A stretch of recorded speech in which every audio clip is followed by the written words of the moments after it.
My wife wanted a 90-day separation. I agreed and started planning my future. When she found my list of women, she felt cheated. My name is Dane Reynolds. I'm 44 years old, and until 3 months ago, I thought I had it all figured out. I owned Reynolds Commercial Electrical, the largest commercial electrical contracting company in the greater Phoenix area. Started it from nothing 12 years ago with a beat-up truck, a toolbox, and more determination than sense. Now we were pulling in $7 million a year, handling contracts for shopping centers, office buildings, even a new hospital complex downtown. I married Danielle Hammond 20 years ago when I was 24 and she was 20. She was studying accounting at Arizona State. I was working for someone else's electrical company, dreaming about the day I'd have my own. We were young, broke, and stupid in love. She believed in me when nobody else did. Stuck with me through the lean years, the failed business loan applications, the weeks when we lived on ramen and hope. We had 2 kids. Tyler turned 17 last month, a smart kid who wanted to study engineering at UCLA. Madison was 15, all attitude and ambition, talking about becoming a lawyer. Good kids. Great kids, actually. The kind that made you believe you'd done something right in this world. Danielle had gone back to work part-time about 5 years ago, doing bookkeeping for a few small businesses out of her home office. Said she needed something for herself, something beyond being Mrs. Reynolds and the kids' mom. I got it. Encouraged it, even. Thought it was healthy for her to have her own thing going. What I didn't know was that finding herself had become code for something else entirely. It started small. She joined a yoga class. Fine. Then it was girls' nights out with Brianna Morgan, her twice-divorced friend who seemed to view marriage like a rental car, something you returned when you got bored with it. Still fine. I trusted my wife.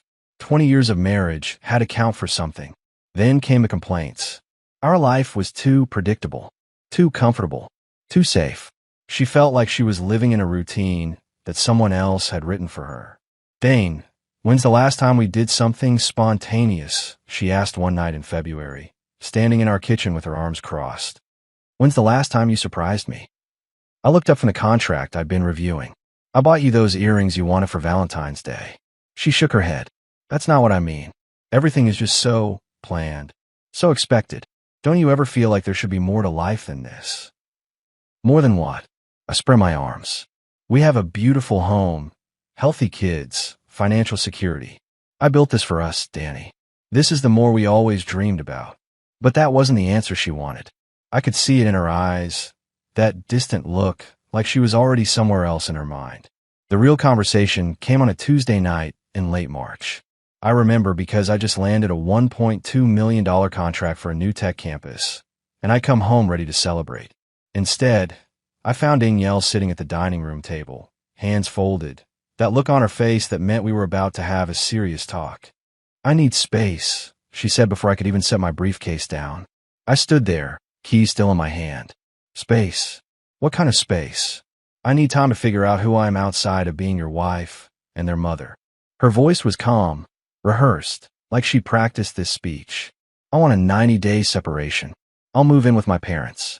We can tell the kids it's temporary, that we're just taking a break to work on ourselves. My first instinct was to fight it, to ask what the hell she was talking about, to remind her of everything we'd built together. But something in her expression stopped me. This wasn't a request. This was a notification. If that's what you need, I heard myself say, my voice surprisingly steady, then I won't stop you. She blinked, clearly not expecting that response. Just like that, you're not going to fight for us. I set my keys down slowly, meeting her eyes. You just told me our marriage feels like a prison, Danny. If my love is a cage to you, then what exactly am I supposed to be fighting for? The next morning, I did what I always did when faced with a problem. I made a plan. While Danielle was upstairs packing her things, I sat at the kitchen table with a legal pad and started mapping out everything that needed to happen. If we were doing this separation, we were going to do it right. No half measures.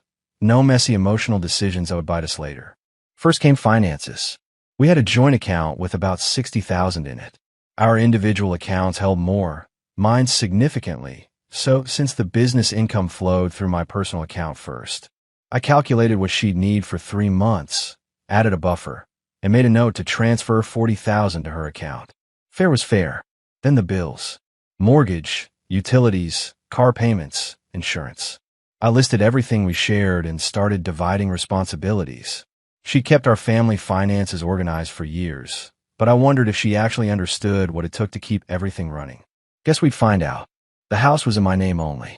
I'd bought it 6 years ago, right before a major expansion of the business. My accountant had advised keeping it separate for liability reasons. At the time, Danielle had agreed it made sense. Now I was grateful for that decision. Then came the kids, Tyler and Madison. This was the part that made my jaw tighten. They didn't deserve this. Didn't deserve to have their world shaken because their mother needed to find herself.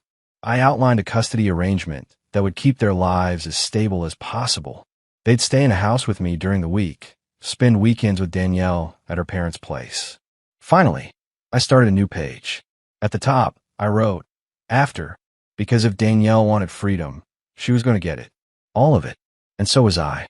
I started listing names. Women I knew who'd shown interest over the years. I wasn't stupid. I knew when someone was flirting, even if I'd never acted on it. There was Rachel, the 28-year-old project coordinator who always laughed a little too hard at my jokes.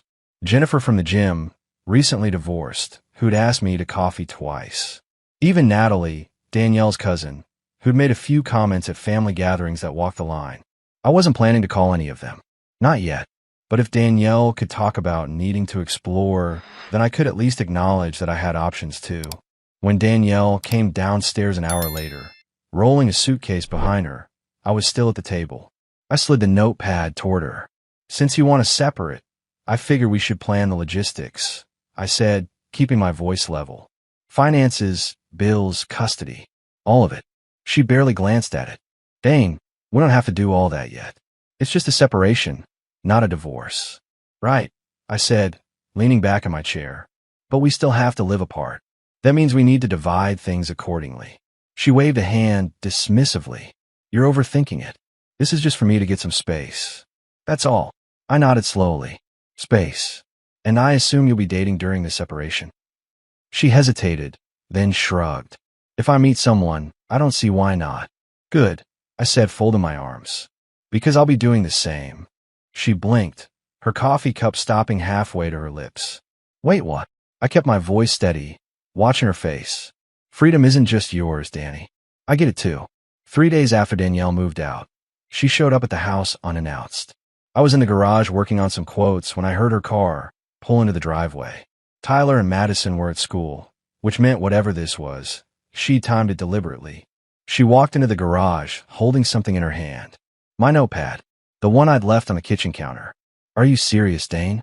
Her voice was shaking, but not with sadness. With anger. Pure, unfiltered rage. I set down my drill and turned to face her. About what? She shook the notepad at me. This. You already have a list. You couldn't even wait until we separated before planning who you're going to screw next. I wiped my hands on a rag, keeping my expression neutral. You told me you wanted to date other people, Danny. You expected me to sit around and wait. Rachel, she snapped, flipping through the pages. Your secretary? She's what, 12 years younger than you? And Jennifer from a gym? Really? I shrugged. They're both adults. Both single. Both interested. Her face went red. And Natalie? My cousin Natalie? You put my own family on your list. She's been flirting with me for years, I said calmly. You know it. I know it. Hell, your whole family knows it. Danielle's hands were shaking now. You think I'm just going to sit here and watch you date people I know? People from my life. I took a step closer, my voice dropping low. Now you know how I feel. She blinked, thrown off. What? You wanted freedom, I said, my tone deliberate and controlled. You wanted to explore, to see what else is out there. But you expected me to stay right here, loyal, waiting like some pathetic fool for you to decide if I'm worth keeping. That's not happening, Danny. This is different, she protested, but her voice had lost some of its edge. How? I challenged. How is it different? Because you're a woman? Because you're the one who asked for the separation? You wanted this door open. Well, it swings both ways. She opened her mouth, then closed it, clearly searching for an argument that would stick. I didn't think you'd actually move on this fast. And I didn't think my wife of 20 years would suddenly decide she needed freedom from our marriage. I countered. Guess we're both full of surprises. I could see the wheels turning in her head. This wasn't the script she'd imagined. In her version, I was supposed to be devastated, maybe angry, definitely not calm and planning my own future. "You're doing this to hurt me," she finally said. I shook my head slowly. "No, Danny. I'm doing this because I'm not going to be your backup plan. You wanted to see if there's something better out there? Fine. But don't expect me to guarantee you a soft place to land if you don't find it." She stood there for a long moment, the notepad still clutched in her hand. Finally, she threw at my chest. It bounced off and landed on the concrete floor. "You know what?" she said, her voice brittle. "Maybe I was right. Maybe we do need this separation. Because the man I married would have fought for our marriage." I picked up the notepad and set it on my workbench. "The man you married did fight for this marriage. For 20 years. Every day. Every late night. Every sacrifice. But you don't fight for someone who's already walking away, Danielle. You just let them go." She turned and walked toward her car, but before she got in, she looked back at me. "This isn't over, Dane." "Yeah," I said quietly. "It is. You just don't know it yet." A week into the separation, something started nagging at me. Call it instinct, call it paranoia, but 20 years of running a business had taught me to trust my gut when numbers didn't feel right. I pulled up our bank statements on my laptop that evening after the kids had gone to bed. Our joint account showed the usual transactions. Groceries, gas, utilities. Nothing unusual. But then I checked the credit card statement, the one we use for larger purchases. There was a charge from 3 months ago. A hotel in Scottsdale. The Phoenician. One night, $467. I stared at the screen. We hadn't gone to any hotel in Scottsdale.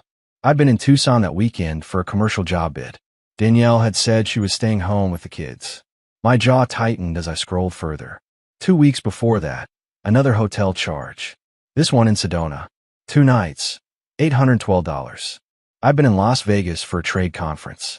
She'd said she was taking the kids to her parents' place. But the kids had been at a basketball tournament that weekend. I remembered because Tyler had sent me photos. I opened another window and logged into our savings account. The balance was lower than I remembered. A lot lower. I pulled up the transaction history and felt my blood run cold. Over the past 6 months, there had been a series of transfers. Small at first.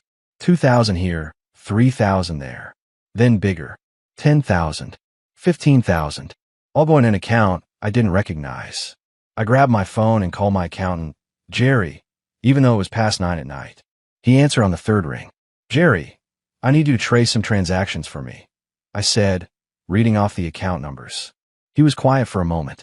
"Dang, that's going to take some time. Can this wait until morning?" "No," I said flatly. "It can't." 2 hours later, Jerry called me back. "The account belongs to Brianna Morgan. You know her. Brianna, Danielle's twice-divorced friend. The one who'd been pushing this whole separation idea." "Yeah," I said, my voice tight. "I know her." "There's more," Jerry continued.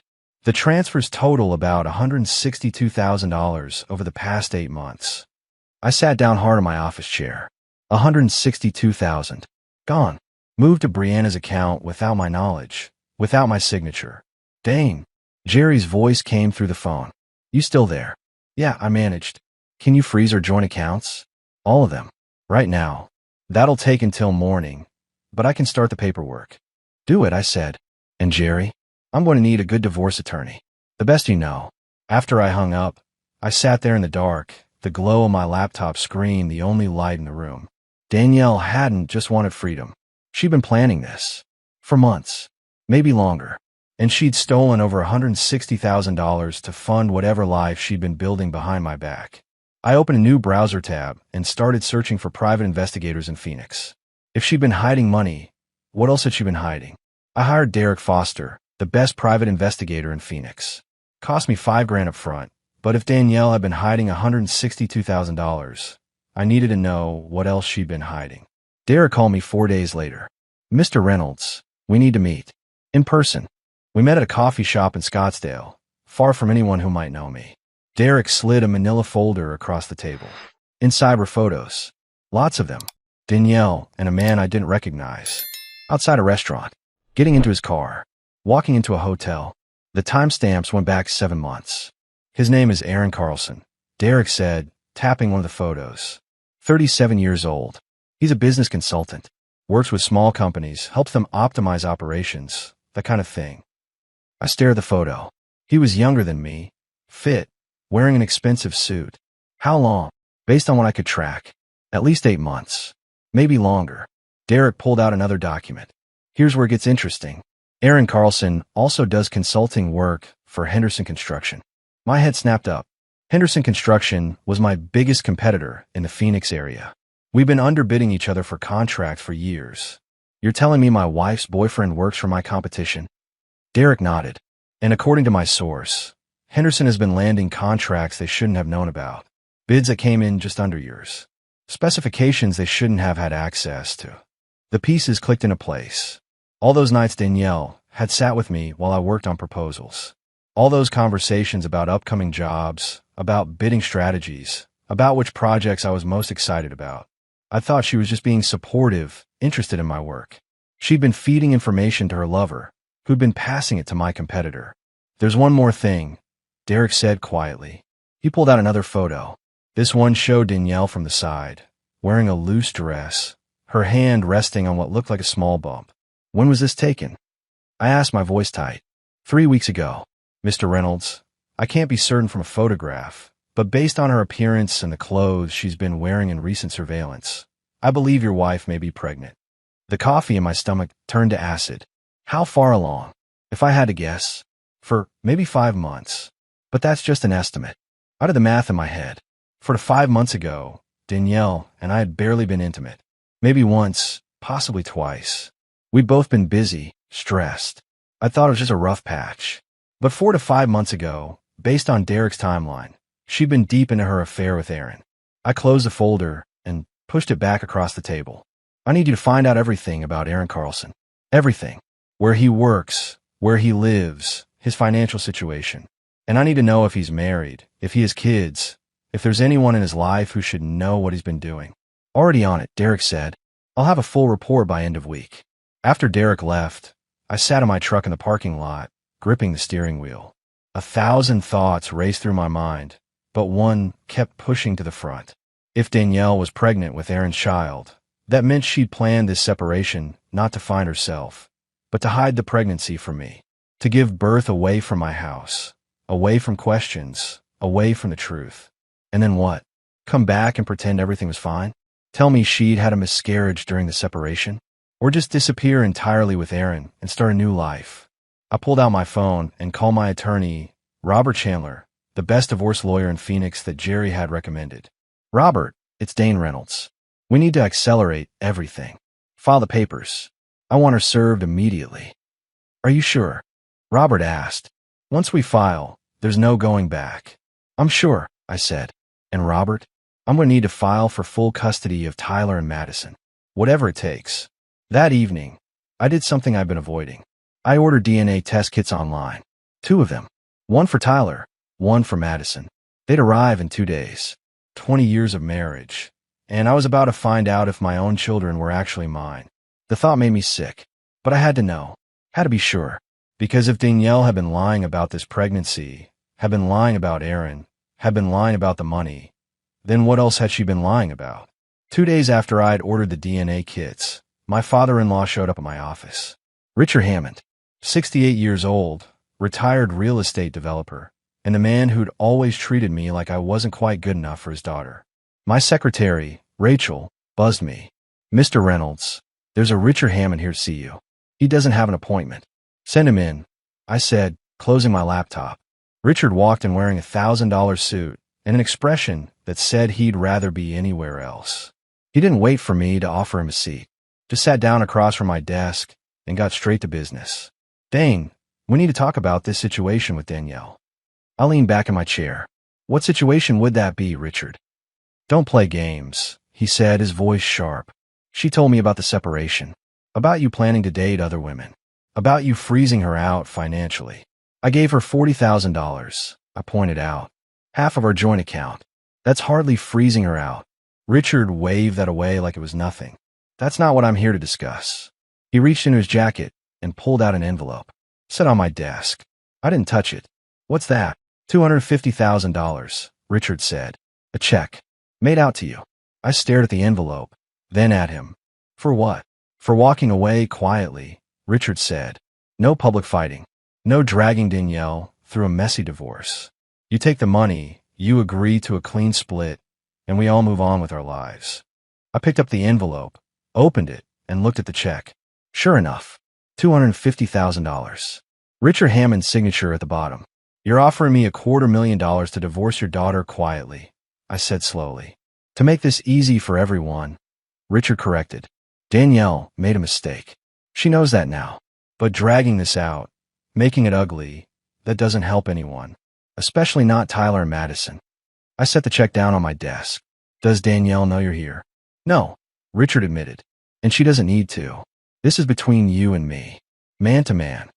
I leaned forward, folding my hands on my desk. Richard, let me ask you something. Why are you really here? Because I don't buy this making it easy story.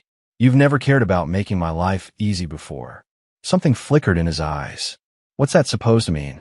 It means your daughter is having an affair with a man who works for my competitor.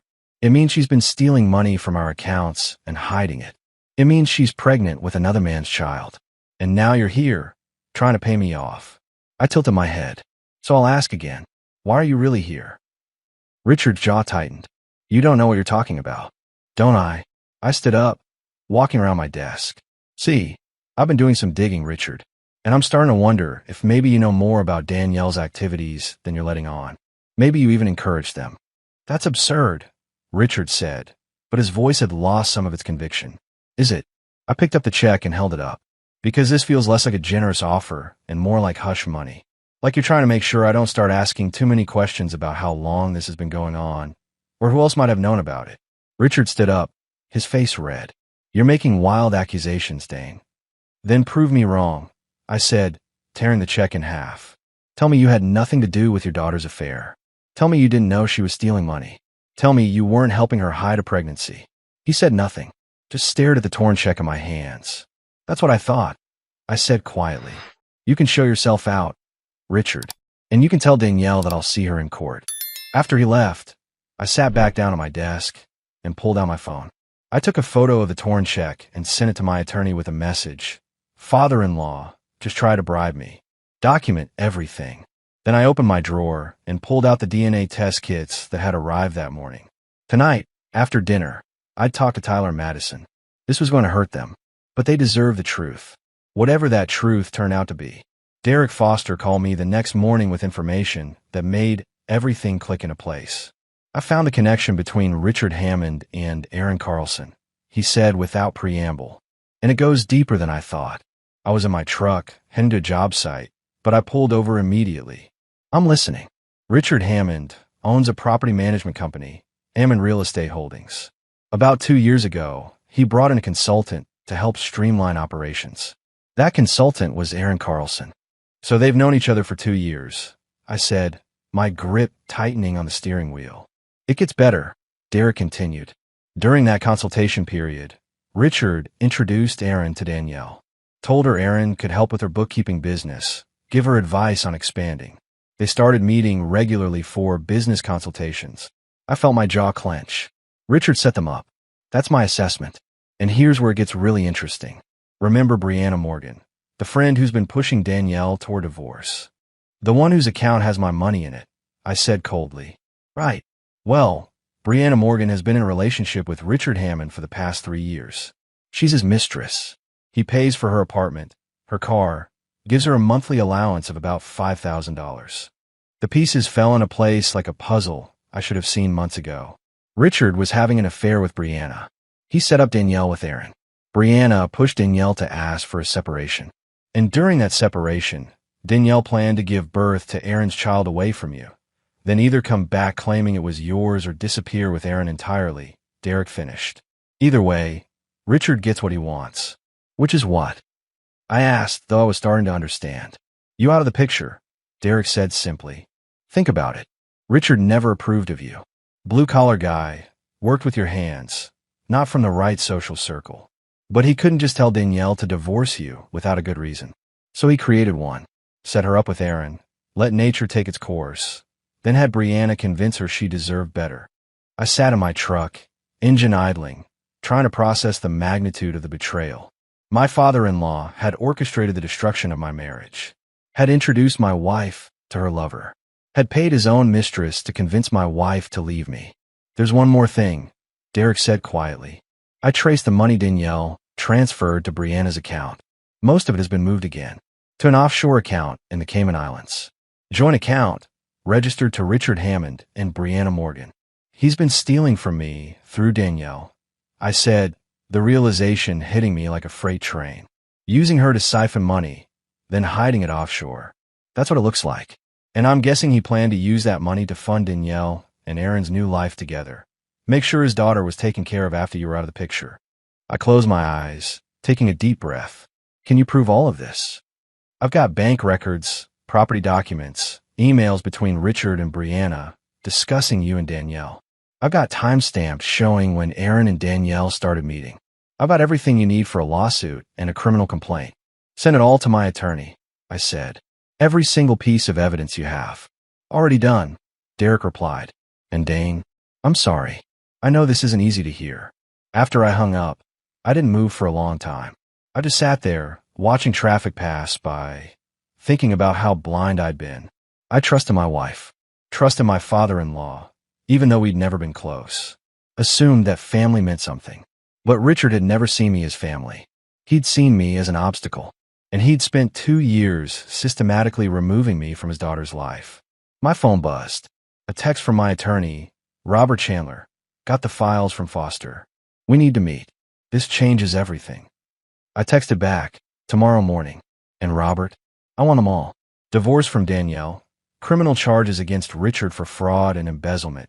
Civil suit for the stolen money. All of it. His response came back immediately. Consider it done. I started my truck and pulled back onto the road. There was a family dinner tonight at Richard and Patricia's house. Danielle would be there. Brianna would probably be there too, playing the supportive friend. I hadn't planned on going, but now I wouldn't miss it for the world. Because they wanted to play games, wanted to manipulate and scheme and destroy. Fine. But they were about to learn that I wasn't the kind of man who went down without a fight. And when I fought to win. I showed up at Richard and Patricia's house that evening at exactly 7 o'clock. My mother-in-law answered the door, surprise evident on her face. Dane, I didn't know you were coming, Patricia said, stepping aside to let me in. Last-minute decision, I said, giving her a smile. Thought it would be good to see everyone. The dining room was full. Richard sat at the head of the table. Danielle was there, looking uncomfortable. Brianna sat next to her, playing the supportive friend. Natalie, Danielle's cousin, was across from them. Tyler and Madison were at the far end, both looking up in surprise when I walked in. Dad, Tyler said, what are you doing here? Your grandfather invited me to family dinner, I said, even though that was a lie. Couldn't miss it. Richard's face had gone pale. Dane, I don't think. Oh, don't worry, Richard. I interrupted, taking a seat directly across from him. I'm not going to cause a scene. I just wanted to have dinner with my family. That's still allowed, isn't it? Patricia brought out the food, clearly sensing the tension, but not understanding it. We served ourselves in uncomfortable silence. Tyler and Madison kept glancing at me, questions in their eyes. Finally, Danielle spoke up. Dane, we should talk. About everything. Sure, I said pleasantly. What do you want to talk about? The separation? Your relationship with Aaron? Or maybe the $162,000 you stole from our accounts? Patricia dropped her serving spoon. The clatter echoed in the suddenly silent room. What are you talking about? Danielle said, her voice shaking. I pulled out my phone and set on the table. I'm talking about the money you transferred to Brianna's account over the past 8 months. The money that's now sitting in an offshore account in the Cayman Islands. Registered to Richard and Brianna. Patricia turned to her husband. Richard? What is he talking about? Richard's face had gone from pale to red. Dane, you have no idea. No idea about what? I interrupted. About how you introduced my wife to her lover 2 years ago. About how you've been having an affair with Brianna for 3 years. About how you orchestrated this whole separation so you could get me out of the picture. Natalie gasped. Uncle Richard, is that true? It's not what you think, Richard stammered. I turned to Danielle. And you're pregnant, aren't you? About 5 months along. Aaron's baby. Patricia's hand went to her mouth. Madison started crying. Tyler just stared at his mother, betrayal written all over his face. Danielle started, but no other words came. You what? I asked, my voice still calm, still controlled. You were going to give birth during the separation and pretend it never happened? Hand the baby over to Aaron? Or were you just planning to tell me it was mine? Brianna stood up. Danielle, we should go. Sit down, Brianna, I said sharply. You're not going anywhere. Not until everyone here knows exactly what you did. How you convinced my wife to destroy our marriage while you were sleeping with her father. How you helped steal my money so you and Richard could run off together. Patricia turned to her husband, her voice breaking. Richard, tell me this isn't true. Tell me you didn't do this to our daughter. To Dane. To this family. Richard said nothing. Just sat there, his hands gripping the edge of the table. I stood up, looking down at all of them. I filed for divorce this morning. Full custody of Tyler and Madison. I also filed criminal charges against Richard for embezzlement and fraud. And I'm filing a civil suit to recover every dollar that was stolen, plus damages. I turned to Danielle. You want a freedom? Congratulations. You're about to have more freedom than you ever imagined. Freedom from our marriage. Freedom from our home. And if the DNA tests I'm running on our kids come back the way I think they will, freedom from them too. DNA tests. Danielle whispered. Did you really think I wouldn't check? I asked. After everything else you've lied about. I walked to the door, then paused and looked back. Oh, and Brianna, you should know that Aaron Carlson is also sleeping with his business partner's wife. Has been for about 6 months. So congratulations, Danielle. Your soulmate is just as faithful as you are. I walked out into the cool Phoenix night, leaving behind the wreckage of lies and betrayal.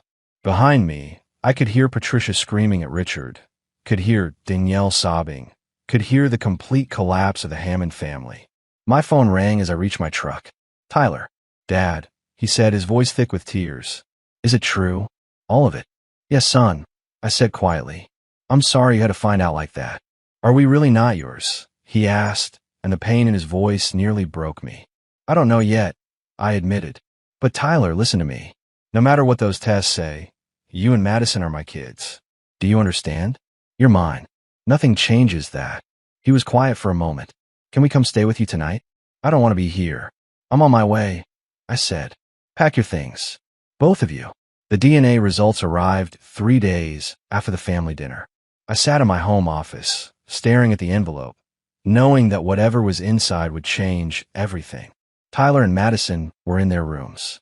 They'd been quiet since leaving their grandmother's house, processing everything they'd learned. I tried to give them space, but I could see the questions in their eyes every time they looked at me. I opened the first envelope. Tyler's results. Probability of paternity, 99.98%. My son. My boy. I closed my eyes, relief washing over me like a wave. Whatever else Danielle had done, Tyler was mine. I opened the second envelope with shaking hands. Madison's results. Probability of paternity, 0%. The paper slipped from my fingers and landed on my desk. I stared at it, reading the words over and over, hoping they'd somehow change. Madison wasn't mine. The daughter I'd raised for 15 years.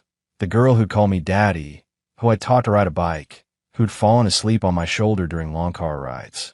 She wasn't biologically mine. I heard footsteps in the hallway. Madison appeared in my doorway, her eyes red from crying. Dad, can we talk? I quickly gathered the papers, but she'd already seen them. Her face went pale. Those are the DNA tests, aren't they? She asked quietly. There was no point in lying. Yes, sweetheart. They are. She walked into my office and sat down across from me. Am I yours? I looked at my daughter, this brave, brilliant 15-year-old who'd been caught in the middle of her mother's lies. And I knew exactly what I needed to say. Yes, I said firmly. You are mine. You've always been mine. You always will be. But the test. The test tells me about genetics. I interrupted. It doesn't tell me about the girl I've raised. It doesn't tell me about the first time you called me daddy, or the way you used to make me breakfast in bed on Father's Day, or how you'd come to me when you had nightmares. Biology doesn't make you my daughter, Madison. Love does. And I love you more than anything in this world. Tears streamed down her face. Does Tyler know? Not yet, I admitted. But it doesn't matter. You're brother and sister. You're my kids. Nothing changes that. She stood up and walked around the desk, throwing her arms around me. I held her tight, this girl who was mine in every way that mattered. I don't want to see her, Madison said, her voice muffled against my shoulder. Mom, I don't want to see her ever again. You don't have to, I promised. Not until you're ready. If you're ever ready. That evening, I called both kids into the living room. Tyler sat on the couch, looking wary. Madison sat next to him. I got the DNA results back, I said, deciding to be direct. Tyler, you're mine biologically. Madison, you're not. Madison grabbed her brother's hand. Tyler stared at me, processing. So Madison and I are only half-siblings? He asked. You're full siblings in every way that counts, I said. You grew up together. You're family. That doesn't change. Tyler looked at his sister. You're still my annoying little sister. And you're still my idiot big brother, Madison shot back, a small smile breaking through her tears. And you're both still my kids, I added. Nothing about that changes. Not now, not ever. Tyler stood up and walked over to me. What about Mom? What's going to happen to her? She's going to face the consequences of what she did, I said honestly. The divorce will go through. She'll likely lose custody. Your grandfather is facing criminal charges. It's going to get messy. Good, Madison said bitterly. Hey, I said gently. I know you're angry. You have every right to be. But she's still your mother. Someday, when you're ready, you might want a relationship with her. And that's okay too. I won't, Madison said firmly. I didn't argue. She was 15. She had time to figure out how she felt. What about Aunt Natalie? Tyler asked suddenly. I blinked. What about her? She's been texting me, he said, asking how we're doing. She said she wants to take us out for dinner, just to check in. Natalie, Danielle's cousin, the one I put on that list weeks ago, half as a statement, half as truth. The one who'd always been a little too friendly, a little too interested. If you want to see her, that's fine, I said carefully. She said she wants to see you too, Tyler added, a knowing look in his eyes. Said she has something important to talk to you about. 8 months later, I stood in the kitchen of my new house, watching the sun rise over the Phoenix skyline. The house was smaller than the one I'd sold, but it was mine, clean, free of memories that hurt. Tyler was upstairs, getting ready for his senior year. He decided on Arizona State instead of UCLA, wanted to stay close. Madison was still asleep, typical for a Saturday morning. The divorce had been finalized 4 months ago. Danielle had fought it first, but once the evidence came out, once her lawyer saw what she was up against, she'd settled. I got full custody. She got supervised visitation twice a month, which the kids rarely took her up on. Richard Hammond was awaiting trial for fraud and embezzlement. The offshore account had been frozen, the money recovered. He'd aged 10 years and 8 months, his empire crumbling around him. Patricia had filed for divorce, taking half of what was left. Brianna Morgan had disappeared. Last I heard, she'd moved to California, living off whatever money she'd managed to hide before the accounts were frozen. Aaron Carlson had lost his job with Henderson Construction after the affair became public. His wife had left him. He tried to contest paternity of Danielle's baby, but the DNA test proved he was the father. He was now paying child support for a kid he'd never wanted. Danielle had given birth to a boy 4 months ago. She named him Nathan. I'd never seen him, had no interest in seeing him. He wasn't my responsibility, wasn't my problem. My phone buzzed. A text from Natalie. Coffee this morning? My place. I smiled. Natalie and I had started seeing each other 3 months ago. Slowly, carefully, both of us aware of how complicated the situation was. She was 36, divorced, no kids. She worked as a graphic designer, had her own place in Tempe. The family had been divided over it. Some thought it was too soon, too weird. Others, like Patricia, had actually been supportive. If anyone deserves happiness after what my daughter did, it's you, she'd told me. Tyler and Madison liked her. That was what mattered most. I texted back, see you in an hour. As I poured my coffee, I thought about everything that had happened. A year ago, I'd been a man who thought he had it all figured out. A successful business, a stable marriage, 2 great kids. Now I was divorced, my father-in-law was facing prison, and one of my kids wasn't biologically mine. But somehow, I was happier than I'd been in years. Because I'd learned something through all of this. I'd learned that you can't build a life with someone who doesn't want to be there. You can't force loyalty, can't manufacture respect, and you definitely can't make someone appreciate what they have until it's gone. Danielle had wanted freedom. She'd gotten it. And in the process, she'd lost everything that actually mattered. Her kids barely spoke to her. Her father was going to prison. Her lover wanted nothing to do with her. And she was raising a baby alone, living in a small apartment paid for by court-ordered support from me. As for me, I had my kids. I had my business, stronger than ever. I had a woman who chose to be with me, not because she was trapped, but because she wanted to be. And I had myself. The man who'd refused to beg, refused to play victim, refused to let someone else's betrayal define who I was. Tyler came downstairs, grabbing a water bottle from the fridge. You heading to Natalie's? Yeah, I said. You okay here with Madison? We're good, he said. Actually, we were thinking about going to see Mom this afternoon. She's been asking. I felt a small stab of something. Not jealousy exactly. Maybe just sadness that this was what things had become. If that's what you want, I said. It's not about wanting, Tyler said, sounding older than 17. It's about doing the right thing.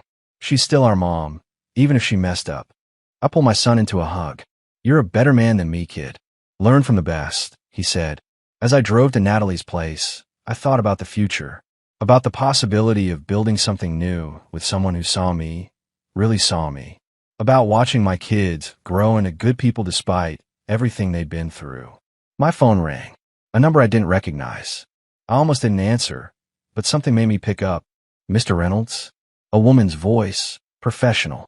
This is Amanda Reyes, Aaron Carlson's former fiancée. I need to talk to you about something important, about your ex-wife and Aaron, about what they did. Can we meet? I pulled over to the side of the road. What do you know? Everything, she said, and I think you need to hear it. Because what they did to you, they did to me too. And I think together, we can make sure they never do it to anyone else. I sat there for a moment, then made a decision. Text me a time and place. I'll be there. Because some stories don't end when the divorce is final. Sometimes they're just beginning.